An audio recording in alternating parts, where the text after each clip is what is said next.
kabisa, nilikuwa kusikia. Okay.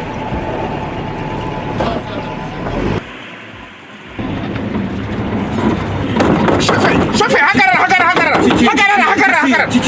Penda kuye we. Bapuza mupfa nawe turabaza ngo nibiki.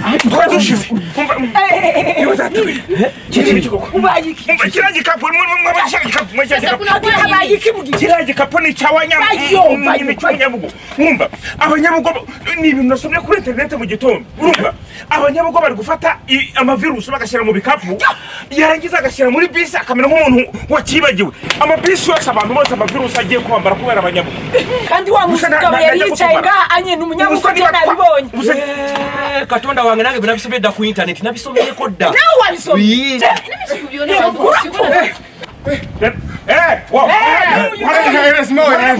Nikuwasha sangusha koshi yangu. Na nyumu mko yangu ya kazi.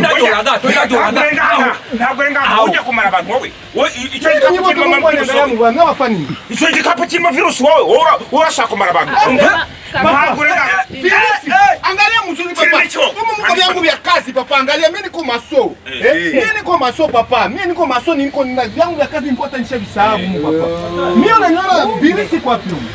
Kaka, ona kaka, vraiment tusamee sana. Au walikuwa bashawaza sema msakosha kumukamo virisi yenyesha tingiza region yote. Vraiment tusamee. Hivi ni vyangu ya kazi. Kwa mugabo. Nabone ngene warutukuye umutima. Iyo uvuze urupfu twase turahamuka. None ndabira nk'ubu unyugerazize gusa. Kaka tusamee baba, tusamee. Nimusubiye mubanze mutohoza. Wama tusonye. Mwingie twende. Tusonye wama. Gutohoza imbere y'ugutangura gutanga ibihuha. Nka umenga waciye ku ntebe y'ishuri. Ingia twende.